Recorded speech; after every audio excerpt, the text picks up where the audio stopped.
रूह कुदस जो है वो तस्लीस का तीसरा रुकन है। पैदाइश से लेके मकाशवा तक आपको ये मददगार जगह जगह पे नजर आता है। You can see Holy Spirit doing miracles, Spirit leading, convicting and guiding through the whole New Testament, क्योंकि पाक रूह ही है जो छुपी हुई बातों को, फ्यूचर की बातों को जाहिर करता है।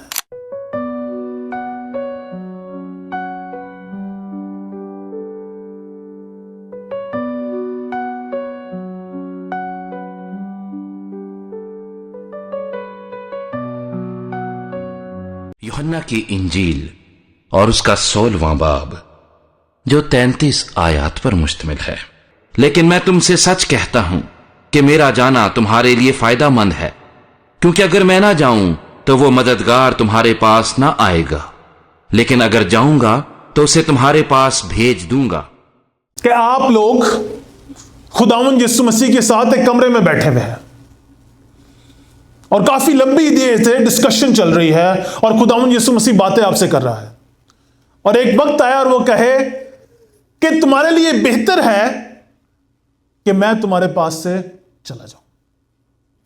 आप जो खुदावंद यीशु मसीह के साथ पिछले 3 साल से चल रहे हैं, आपने बड़े बड़े मौजज़ात देखे हैं, आपकी जिंदगी में बड़े बड़े काम हुए हैं, और खुदावंद यीशु मसीह ये कह रहा है कि इट्स बेटर फॉर यू कि मैं तुम्हारे पास से चला जाऊं, क्योंकि अगर जब तक मैं नहीं जाऊंगा मददगार नहीं आएगा। Unless I go the helper will not come. Your reaction right away, आपके जहन में जो बात आएगी कि यीशु तू फिजिकली यहां पे मौजूद है, तूने मुर्दों को जिंदा कर दिया, तूने कोड़ियों को शिफा दी, तूने लाजर को आवाज दी और वो कब्र में से बाहर आ गया।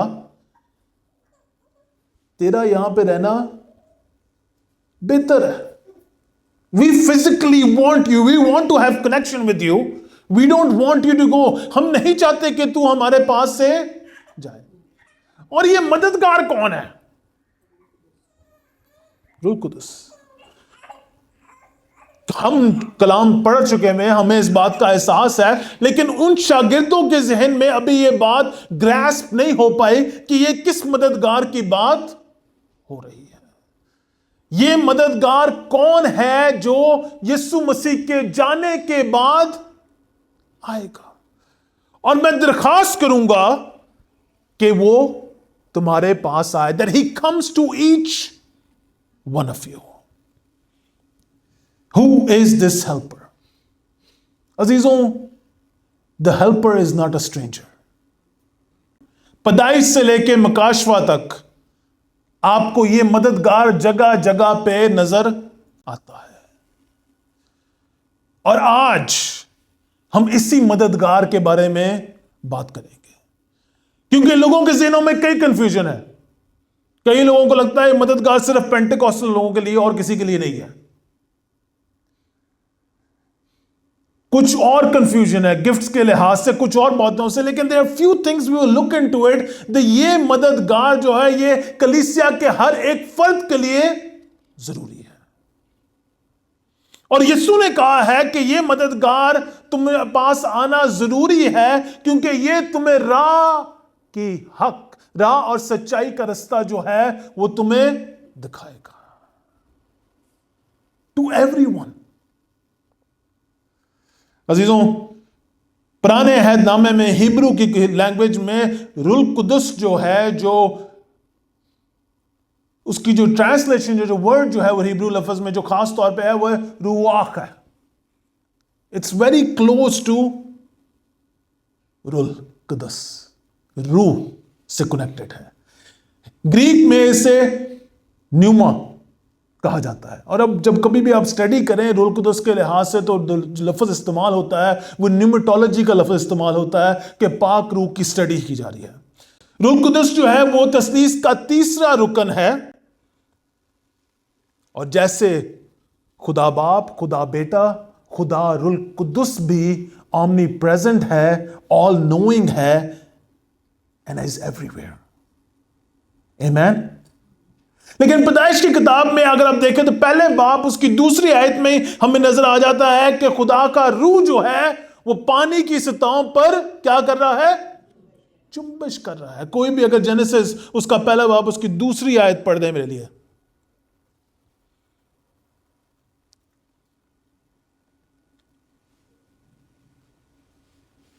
कोई भी पढ़ दे।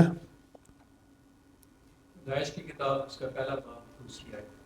और जमीन वीरान और सुनसान थी और गहराओं के ऊपर अंधेरा था और खुदा की रूह पानी की सतह पर जुम्बिश करती थी। जमीन वीरान और सुनसान थी। There was loneliness and out of form on earth.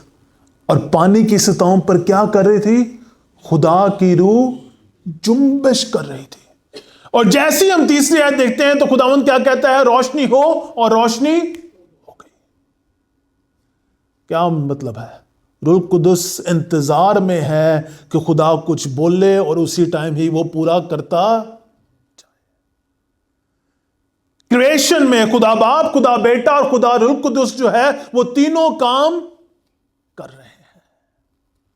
They've been at work since the beginning. Exodus की किताब, हरूज का किताब, उसकी 13वां बाब, उसकी 21वीं और 22वीं आयत को भी पढ़ दे। और खुदावंद उनको दिन को रास्ता दिखाने के लिए सतून में और रात को रोशनी देने के लिए आग के सतून में होकर उनके आगे चला करता था, ताकि वो दिन और रात दोनों चल सके। वो बादल का सतून दिन को और आग का सतून रात को उन लोगों के आगे हटता ना था। सतून, अ गाइड, पूरी इजराइल कौम को आग का सतून और बादल जो है वो गाइड कर रहा है कि कहां पे जाने की जरूरत है, क्या करने की जरूरत है। आपको पहले ही ओल्ड टेस्टमेंट में नजर आता है कि खुदा का पाक रूह जो है वो लोगों की हिदायत कर रहा है, क्रिएट कर रहा है। और यहां तक कि जो छुपी हुई बातें हैं वो उनका प्रॉफिट्स के वसीले से जाहिर कर रहा है। आपको जगह जगह पे नजर आता है कि लोगों ने दुआ की और खुदा का पाक रूह किसी के ऊपर आया और उसने उसी टाइम में प्रोफेसी की कि अब जो है खुदावन तुम्हारे लिए जंग लड़ेगा, तुम्हें जंग लड़नी नहीं पड़ेगी। दूसरा तवरीख उसका 20वां बाब है। अजीजों, ओल्ड टेस्टामेंट में पाक रूह is not a stranger. You can see him everywhere in the old testament. और नए नामे में तो आपको और ही क्लियरली चीजें नजर आती हैं। जॉन द बैप्टिस्ट, यूहन्ना बपतिस्मा देने वाला, जैसे ही मकदसा मरियम जो है वो एलिजबेथ के घर आती है तो क्या कहती है एलिजबेथ कि मेरा बेटा जो है जो रूह कुदुस से भरा हुआ है, he leaped in my belly, because उसने आपने मालिक को महसूस किया है। और मत्ती की इंजील उसके एक बाप उसकी 18वीं आयत में नजर आता है कि रूह कुदुस की कुदरत से मुकद्दसा मरियम क्या हुई? हामला। All by the power of the Holy Spirit. You can see Holy Spirit doing miracles. You can see Holy Spirit leading, convicting and guiding through the whole New Testament. यहां तक के अजीजों आपको नए अहदनामे में भी प्रॉफिट्स जो हैं वो नबूवत करते हुए नजर आ रहे हैं। वो किसके वसीले से? पाक रूह के वसीले से, क्योंकि पाक रूह ही है जो छुपी हुई बातों को, फ्यूचर की बातों को जाहिर करता है। कुछ और करने की जरूरत नहीं है। It's all by the power of the Holy spirit. Holi spirit is the one who reveals the truth, जो सच्चाई जाहिर करता है। अजीजों, ज्यादातर जो है लोगों के ध्यान जो जाता है वो किस पे जाता है? Gifts of the Holy spirit, कि पाक रूह की नेमतें क्या है। पाक रूह की नेमतों में हमें प्रोफेसी नजर आती है, हमें सर्विंग भी नजर आती है, एक दूसरे की खिदमत करना, काइंडनेस भी नजर आती है, जेंटलनेस भी नजर आती है, प्रीचिंग भी नजर आती है, टीचिंग भी नजर आती है, मौजज़ात भी नजर आते हैं। गिफ्ट्स ऑफ टंग्स भी नजर आते हैं। There are all these gifts जो हमें खास तौर पे पाक रूह के वसीले से जो नेमते खुदा फर्क फर्क लोगों को देता है वो नजर आते हैं। वो पहला कुरिन्थियों उसके 12वें बाब और रोमियो खत उसके 12वें बाब में नजर आते हैं। लेकिन अजीजों, याद रखने की जरूरत है कि जितने भी तोहफे हैं किसके लिए हैं? अपने लिए हैं। किसके लिए हैं? कलीसिया की बढ़ोतरी के लिए है। It's for the growth of church, आपके अपने लिए नहीं है। खुदावन ने अगर आपको नेमतें दी हैं, पाक रूह की नेमतें दी हैं, that is not for you to sit at home and do nothing about it. It's for the growth of church. उसने आपको नेमतें दी हैं ताकि कलीसिया की बढ़ोतरी हो सके। अगर आप गौर से देखें, आप सबके पास कोई ना कोई नेमत दी है खुदावन ने आपको। लेकिन ज्यादातर लोग इसी चीज में फोकस रह जाते हैं और वो भूल जाते हैं कि रूह का फल भी है। अगर किसी में खुदा का पाक रूह है तो उसकी जिंदगी में फल नजर आना चाहिए। गलतियों की किताब उसका 5वां बाब उसकी 22वीं और 23वीं आयत कोई पढ़ दे।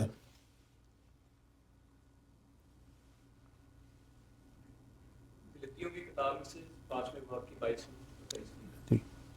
मगर रूह का फल मोहब्बत, खुशी, इत्मीनान, तहम्मुल, मेहरबानी, नेकी, ईमानदारी, हिल्म, परहेजगारी, ऐसे कामों की कोई शरीयत मुखालिफ नहीं। ऐसे कामों की कोई शरीयत मुखालिफ नहीं है। रूह का फल क्या है? मोहब्बत, खुशी, इत्मीनान, तहम्मुल, मेहरबानी, ईमानदारी, हलम, परहेजगारी। ऐसे कामों की कोई शरीयत मुखालिफ नहीं। But the fruit of the spirit is love, joy, peace, forbearance, kindness, goodness, faithfulness, gentleness and self control. ये रूह का फल है। अगर इंसान के अंदर खुदा का पाक रूह है तो ये चीजें नजर आनी चाहिए। ये फल जो हैं उसमें नजर आने चाहिए। अजीजों, अगर आपने स्टडी करनी है पाक रूह के लिहाज से तो यूहन्ना की इंजील उसका 14वां बाब, 15वां बाब और 16वां बाब पढ़ें तो आपको खुदाउन यीशु मसीह के अल्फाज ही जो हैं वो आपको गाइड करेंगे कि खुदा यीशु मसीह जो है वो पाक रूह के बारे में क्या कह रहा है। 6ठी आयत को दोबारा देखेंगे, 7वीं आयत को 16 चैप्टर की। तो वो मददगार तुम्हारे पास, लेकिन मैं तुमसे सच कहता हूं मेरा जाना तुम्हारे लिए फायदेमंद है, क्योंकि अगर मैं ना जाऊं तो वो मददगार तुम्हारे पास नहीं आएगा, लेकिन अगर जाऊंगा तो उसे तुम्हारे पास भेज दूंगा और वो आकर दुनिया को गुनाह और रास्तबाजी और अदालत के बारे में कसूरवार ठहराएगा। When he comes, he will convict the world of sin, of righteousness and judgment. जब वो आएगा पाक रूह तो he will convict people of their sins. अजीजों, मेरे ख्याल से सबसे इंपॉर्टेंट बात जो हम पाक रूह की जानने की जरूरत है कि वो आपके दिलों को आपके गुनाहों के लिहाज से कन्विक्ट करता है। It touches your heart and convicts you if you are doing something wrong. अगर आप कोई गुनाह कर रहे हैं तो खुदा का पाक रूह जो है वो आपकी जिंदगी को टच करना चाहिए and he will guide you कि आप कुछ गलत कर रहे हैं। अगर झूठ बोल रहे हैं तो दिल पे एक नौक आनी चाहिए, तुम झूठ बोल रहे हो यहां पे। अगर गॉसिप कर रहे हैं तो दिल पे एक नॉक होनी चाहिए। अगर कोई और बात आप कर रहे हैं जो खुदावंद के कलाम के मुताबिक नहीं है तो दिल पे एक नॉक होनी चाहिए। खुदा का पाक रूह आपसे हम कलाम हो और आपको बयान करे और कहे कि आप खुदावंद की राह पर नहीं चल रहे। There should be a knock on your heart. और अजीजों, हमें अमाल की किताब उसके दूसरे बाब में हमें नजर आता है कि जब खुदा का पाक रूह आसमान से जमीन पर आता है और शागिर्दों को छूता है और जो सारे शागिर्द जो है मुख्तलिफ ज़बानों में खुदावंद की बड़ाई करते हैं, तो पतरस खड़ा होकर जब खुदा का कलाम सुनाता है और कहता है कि तुमने यीशु को, जो खुदा का बेटा है, तुमने उसे मार दिया और वो तीसरे दिन मुर्दों में से जी उठा, तो लोग खड़े क्या कहते हैं कि अब हम क्या करें, क्योंकि तेरे कलाम ने हमारे दिल को चीर दिया है। तो वो क्या कहता है, तौबा करो और बपतिस्मा लो। खुदा का पाक रूह आपको काम करता हुआ नजर आ रहा है और 3000 लोग जो हैं उसी दिन जो हैं उनके दिल को खुदा का पाक रूह कन्विक्ट करता है और कहता है कि तुम गुनाह की जिंदगी में जिंदगी गुजार रहे हो। अजीजों, अगर आपकी जिंदगी में कभी ये दिन नहीं आया जिसमें खुदा ने आपके दिल को कन्विक्ट किया है कि आप गुनहगार हैं, तो अजीजों शायद आपने पाक रूह को महसूस ही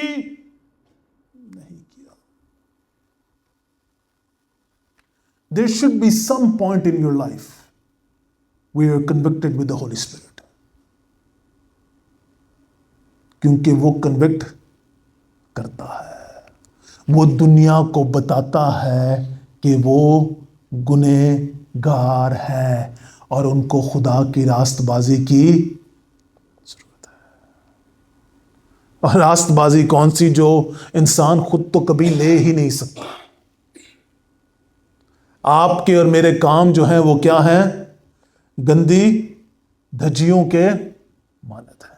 हम जितनी मर्जी कोशिशें कर लें, कुछ भी नहीं हो सकता। आर टोरी, मूडी बाइबल का पास्टर, उनकी मीटिंग्स होती थी, काफी बड़ा चर्च है मूडी रिवाइवल शिकागो में, यहां तक मूडी बाइबल कॉलेज भी है, आप कभी पढ़े उसके बारे में। There is lot of stories about R Torrey and D L Moody Chicago में। आर टोरी जो है वो किताब में लिखता है कि उनकी 25 एल्डर्स थे, ह्यूज चर्च। उन 25 एल्डर्स जो हैं वो हर वीक जो है मिलते थे और चर्च की बिजनेस मीटिंग्स को देखा करते थे, चर्च को बढ़ाने के लिए क्या जरूरत है। तो उनमें से एक जो है एल्डर कहता है कि मुझे ना चर्च बढ़ रहा है लेकिन कुछ प्रॉब्लम नजर आ रही है। और प्रॉब्लम पता क्या, कि लोग अपने गुनाहों का इकरार नहीं कर रहे। तो आज से हम इस मीटिंग में चर्च बिजनेस डिस्कस नहीं करेंगे, बल्कि हम डिस्कस भी नहीं करेंगे बल्कि दुआ करेंगे कि खुदा तू अपने लोगों को कन्विक्ट कर ताकि वो अपने गुनाहों का इकरार कर सके। स्कॉटलैंड में एक रिवाइवल आया 1930s, समथिंग लाइक दैट। जो रिवाइवल आया उसकी खूबसूरती क्या है कि एक चर्च में सिर्फ 15-20 लोग थे, प्रेस्बिटेरियन चर्च में। डंकन कैम्पबेल के नाम से एक बंदा उस टाइम पे बहुत बड़ा इवेंजलिस्ट था। उस 15-20 चर्च में से 2 औरतों ने दुआ करना शुरू की और कहा कि इस चर्च में एक दिन रिवाइवल आएगा, और दुआ की कि इस चर्च में रिवाइवल ऐसा आएगा कि जिंदगियां तब्दील हो जाएगी, हमारे एरिया में रिवाइवल आएगा। एक दिन उन औरतों को खुदावंद ने कलाम किया और कहा कि इस चर्च में दोबारा बारिश होगी और जिंदगियां तब्दील होंगी। और खुदा ने उनको नाम भी बताया कि डंकन कैम्पबेल आएगा। वो औरतें अपने पादरी के पास गई, उन्होंने कहा कि डंकन कैम्पबेल को तो कॉल कर और बुला कि वो इधर आ सके। वो पादरी कहता है कि डंकन कैम्पबेल इतना बिजी है, उसके पास टाइम नहीं, उसके पूरा साल बुक है, वो नहीं आ सकता इस चर्च में। कहती नहीं, हमें खुदावंद ने कहा है कि यहां पे आएगा। और जैसे ही उस पादरी ने कॉल की, डंकन कैम्पबेल ने कहा कि नहीं सॉरी, मेरा प्लान जो है पूरे साल के बुक है। औरतों ने कहा उसने तो कह दिया लेकिन हमें खुदा ने कहा है कि वो आएगा। कहता चलो ठीक है, मैं तुम्हारे कहने पे दोबारा कॉल कर देता हूं। डंकन कैम्बल ने फोन उठाया और कहा कि हाँ मेरी शिप जो जानी थी किसी एरिया में वो नहीं जा पा रही, प्लान चेंज हो गया, मेरे पास 2 हफ्ते निकल आए हैं तो मैं आ सकता हूं। डंकन कैम्बल वहां पे आया, 1 घंटे की मीटिंग हुई, कुछ नहीं हुआ। डंकन कैम्बल को उस चर्च की कलीसिया में से एल्डर खड़ा हो जाता है और कहता है कि खुदावन ने कहा था यहां पे बारिश होगी और लोग अपने गुनाहों का इकरार करेंगे। थोड़ी देर में कलीसिया के बाहर 300-400 लोग इकट्ठा हो जाता है और कहते हैं कि हमारे दिलों को खुदा ने कन्विक्ट किया है, हमें अपने गुनाहों का इकरार करने की जरूरत है। अ प्रेस्बिटेरियन चर्च, खुदा के पाक रूह ने इतना काम किया। थोड़ी देर बाद डंकन कैम्बल को खबर आई कि जो पुलिस स्टेशन है उसके बाहर जो है 1000 लोग इकट्ठे हुए हैं। उन्हें समझ नहीं आ रही अपने गुनाहों का इकरार करने के लिए कहां जाए, वो पुलिस स्टेशन ही चले गए हैं। God convicts his people. खुदावंद अपने लोगों को छूता है और उन्हें कन्विक्ट करता है, और इस दुनिया को आज भी खुदावंद कन्विक्ट कर रहा है कि तुम्हें अपने गुनाहों से तब्दील होने की जरूरत है, तौबा करने की जरूरत है, क्योंकि निजात का एक ही रास्ता है और वो सिर्फ खुदावंद यीशु मसीह है। वो गुनाहों को कन्विक्ट करता है। लेकिन रास्तबाजी अजीजों के लिए आप क्या कर सकते हैं? कुछ भी नहीं कर सकते, सिर्फ उसे कबूल कर सकते हैं। एक औरत कई सालों पहले एक चर्च में बैठी हुई, उसे डॉक्ट्रिन्स का पता, सब कुछ पता, कलाम की हर बात का पता, लेकिन उसे लगता था कि मैं निजात नहीं पा सकती क्योंकि मेरी जिंदगी में बहुत बड़ा गुनाह है, मैं खुदा की खिदमत नहीं कर सकती, मैं खुदा की राहों पर नहीं चल सकती क्योंकि मेरी जिंदगी में कई बातें हैं जो खुदावंद के कलाम के मुताबिक नहीं है। उस दिन जो है पादरी ने उसकी तरफ उंगली उठाकर इशारा किया और कहा कि निजात तेरे लिए आज यहां पे मौजूद है, तुझे सिर्फ कबूल करने की जरूरत है। रास्तबाजी हम सबके लिए मौजूद है, और पाक रूह, खुदा का पाक रूह हमें यह बयान करता है कि तुम उसके बगैर कुछ भी नहीं हो। उस दिन उस औरत ने, शार्लेट एलियट ने घर आके एक गीत लिखा, और गीत पता कौन सा था? Just as I am without one plea.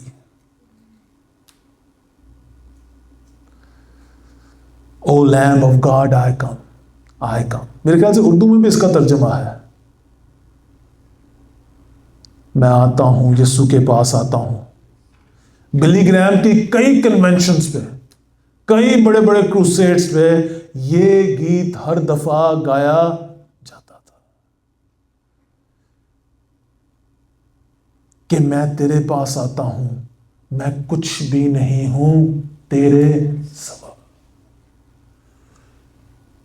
अज़ीज़ों, खुदावंद का कलाम आज आपको और मेरी जिंदगी को झंझोड़ रहा है और कह रहा है कि तुम्हारी जिंदगी में अगर कोई गुनाह है जिससे तुम बच रहे हो, जिससे तुम छुप रहे हो और खुदा के सामने उसका इजहार नहीं कर रहे, अपनी जिंदगी को तब्दील नहीं कर रहे, maybe God have been talking to your heart for days, for months, और आप सुनते आते हैं लेकिन उसको इग्नोर करते रहे हैं, तो अज़ीज़ों, खुदावंद का कलाम इफ्सियों की किताब उसके 4 बाब उसकी 30वीं आयत में कहता है कि पाक रूह को रंजीदा नहीं कर।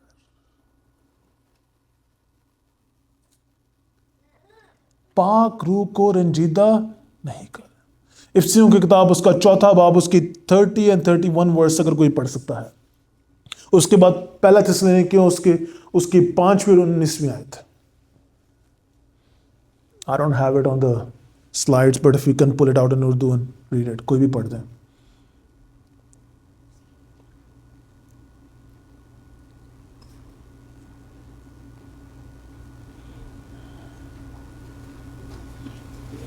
And do not bring sorrow to God's Holy Spirit by the way you have lived. Remember, He has identified you as His own, guaranteeing that you will be saved on the day of redemption. Get rid of all bitterness, rage, anger, harsh words, and slander, as well as all kinds of evil behavior. Amen. Amen. जो यीशु में है, जो यीशु में है, उन पे seal लग गई हुई है किसकी? पाक रूह की। और खुदा की सील को कोई उतार नहीं सकता। लेकिन वो ये भी कह रहा है कि तू पाक रूह को रंजीदा नहीं कर। 1 Thessalonians chapter 5 verse 19। 1 Thessalonians chapter 5 verse 19। कोई भी पढ़ दे मेरे लिए, उर्दू में।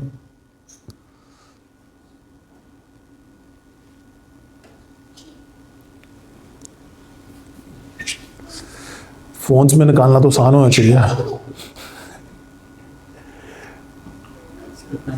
सिर्फ 19। रूह को ना बुझाओ, रूह को ना बुझाओ। अपने दिन का आगाज इसी से शुरू कर दें। मैं कोई ऐसा काम नहीं करूंगा जिससे मेरे खुदा का पाक रूह जो है वो बुझेगा।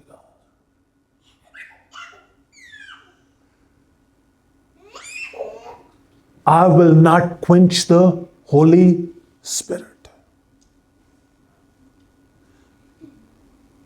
पाक रूह को रंजीदा ना करें। You know better. हम सब जानते हैं कि खुदा का पाक रूह जब आपके दिल पर खटखटा रहा होता है, कई दफा उसकी आवाज ना बहुत आहिस्ता हो जाती है। उसकी वजह पता क्या है? आपकी अपनी आवाज जो ना काफी ऊंची होती है उस टाइम पे। उससे ऊंची एक और आवाज भी होती है, शैतान की आवाज, जो आपके कानों में गूंज रही होती है। कभी आपने देखा कोई अच्छा काम करना शुरू लगे तो आप दम में कोई ना कोई आपके कान में आवाज आना शुरू, ओ नाई का यार, की फायदा, उसने तेरे लिए क्या किया है।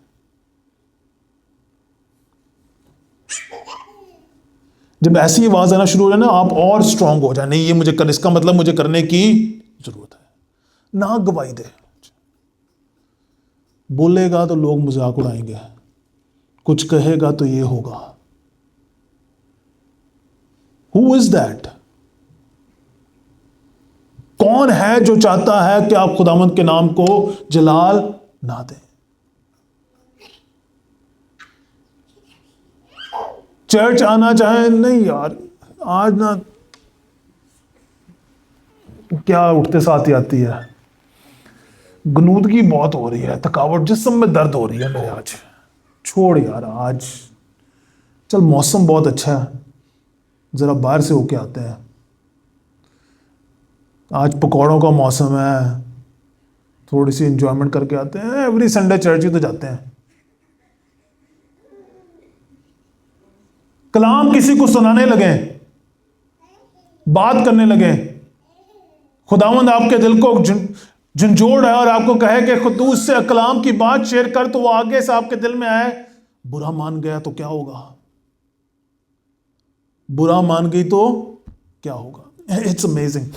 We were in some restaurant, अब मैं एक माँ और बेटे को आपस में बात करते हुए देख रहा, तो मुझे ऐसे जैसे खुदा का पाक रूह ना कह रहा है कि इनके लिए दुआ कर। मैं रेस्टोरेंट में बैठा हुआ, मैंने थोड़ी देर के लिए इग्नोर किया, फिर थोड़ी देर के लिए इग्नोर किया, लेकिन नॉक कुछ ज़्यादा हो गई।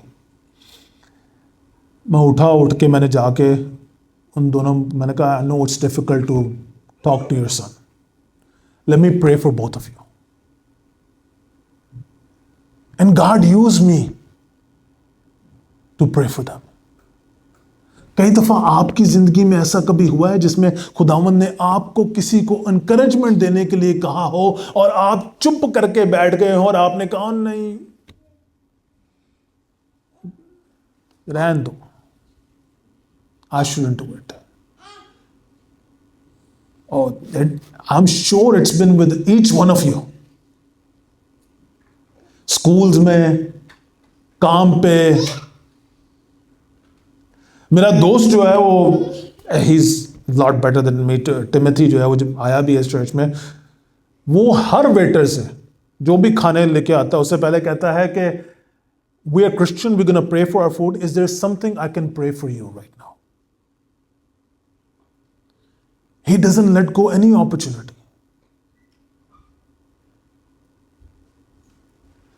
कहां पे खुदावंद आपको बुलाता है और आप पाक रूह की आवाज को इग्नोर कर देते हैं.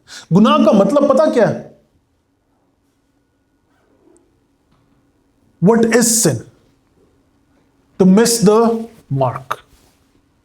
जो एग्जैक्ट ट्रांसलेशन है ना गुनाह की है वो है मिस द मार्क. खेत के हंट जो करने वाले हैं, मारने वाले होते हैं तीर, अगर वो 100 लगाए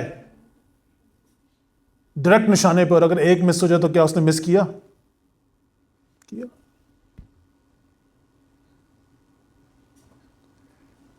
And I can guarantee you, the Holy Spirit, खुदा का पाक रूह, अगर आप यीशु में हैं तो आपसे डेली बात करता है.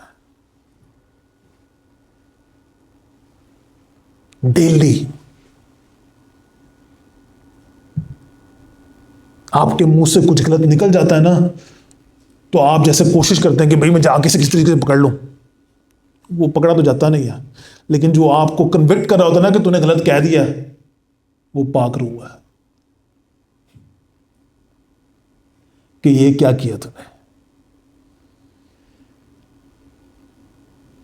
कोई चीज होती है ना जो गलत होती है, जो आपको जैसी आपसे हो जाती है उसके बाद आपको कन्विक्शन होती है कि ये मैंने क्या कर दिया, वो खुदा का पाक रूह है.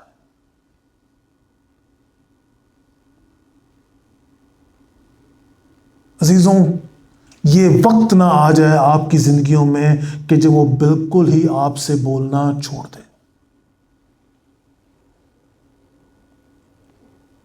क्योंकि आप उसकी आवाज को इतने अरसे से इग्नोर कर रहे हैं. इतना रंजीदा ना कर दे हमारे खुदा को कि वो आपसे बात करना ही छोड़ दे. He is still glorious God. Whenever people repent and you come towards him, he talks to you. But you need his guidance. आपको उसकी जरूरत है कि वो आपको जिंदगी की हर राह में, हर बात में आपको बताए.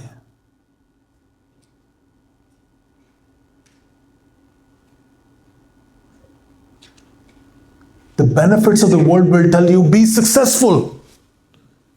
लेकिन खुदावंद आपको कह सकता है कि इस राह में आगे जाके जो है ना कांटे हैं, ये दिखने में खूबसूरत लग रही है लेकिन खूबसूरत इतनी आगे नहीं है.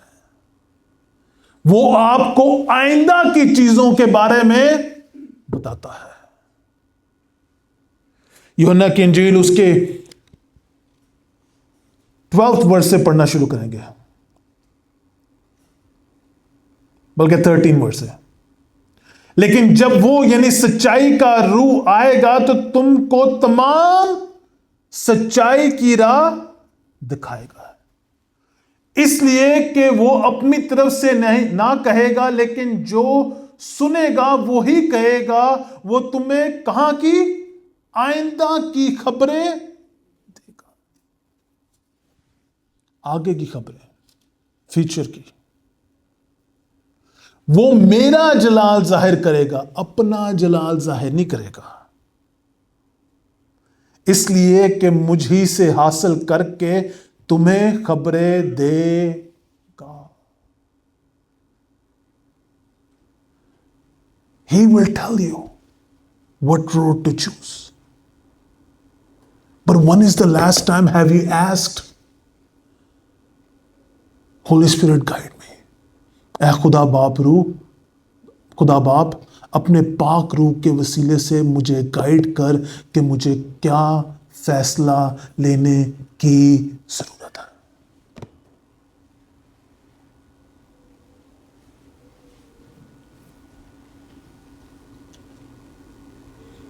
It's easy to follow the success of the world. But what about leading of the Holy Spirit?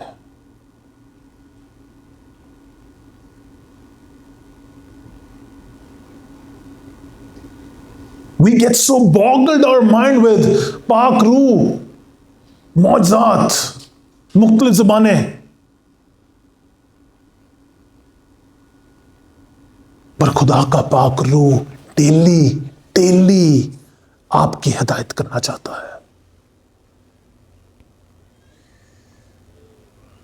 Daily आपकी मदद करना चाहता है, आपके दिलों को कन्विक्ट करना चाहता है.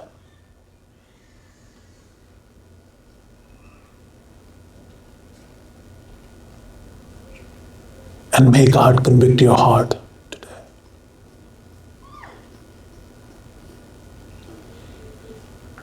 सब खड़े होंगे खुदावंद की हुजूरी में.